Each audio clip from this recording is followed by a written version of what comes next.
Genèse, chapitre 4. Adam connut Ève, sa femme. Elle conçut et enfanta Caïn, et elle dit, « J'ai formé un homme avec l'aide de l'Éternel. » Elle enfanta encore son frère Abel. Abel fut berger, et Caïn fut laboureur. Au bout de quelque temps, Caïn fit à l'Éternel une offrande des fruits de la terre, et Abel de son côté en fit une des premiers-nés de son troupeau et de leur graisse. L'Éternel porta un regard favorable sur Abel et sur son offrande, mais il ne porta pas un regard favorable sur Caïn et sur son offrande. Caïn fut très irrité, son visage fut abattu, et l'Éternel dit à Caïn, « Pourquoi es-tu irrité, et pourquoi ton visage est-il abattu?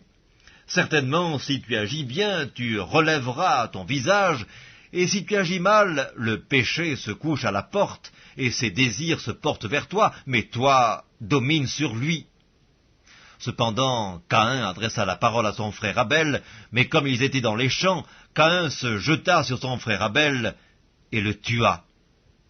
L'Éternel dit à Caïn, « Où est ton frère Abel ?» Il répondit, « Je ne sais pas, suis-je le gardien de mon frère ?» Et Dieu dit, « Qu'as-tu fait ? La voix du sang de ton frère crie de la terre jusqu'à moi. Maintenant tu seras maudit de la terre qui a ouvert sa bouche pour recevoir de ta main le sang de ton frère. Quand tu cultiveras le sol, il ne te donnera plus sa richesse. Tu seras errant et vagabond sur la terre. » Caïn dit à l'Éternel, « Mon châtiment est trop grand pour être supporté. Voici, tu me chasses aujourd'hui de cette terre.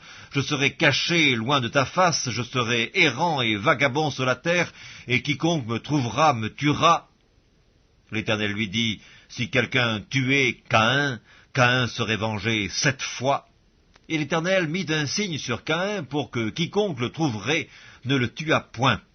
Puis Caïn s'éloigna de la face de l'Éternel et habita dans la terre de Nod, à l'orient d'Éden.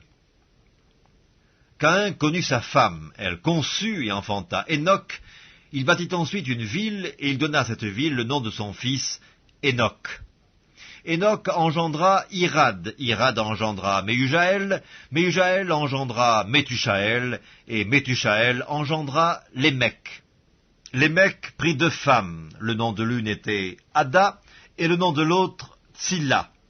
Ada enfanta Jabal, il fut le père de ceux qui habitent sous des tentes et près des troupeaux. Le nom de son frère était Jubal, il fut le père de tous ceux qui jouent de la harpe et du chalumeau. Tsilla, de son côté, enfanta Tubal-Caïn, qui forgeait tous les instruments d'airain et de fer. La sœur de Tubal-Caïn, « Ada et Tsilla, écoutez ma voix, femme de Lémec, écoutez ma parole.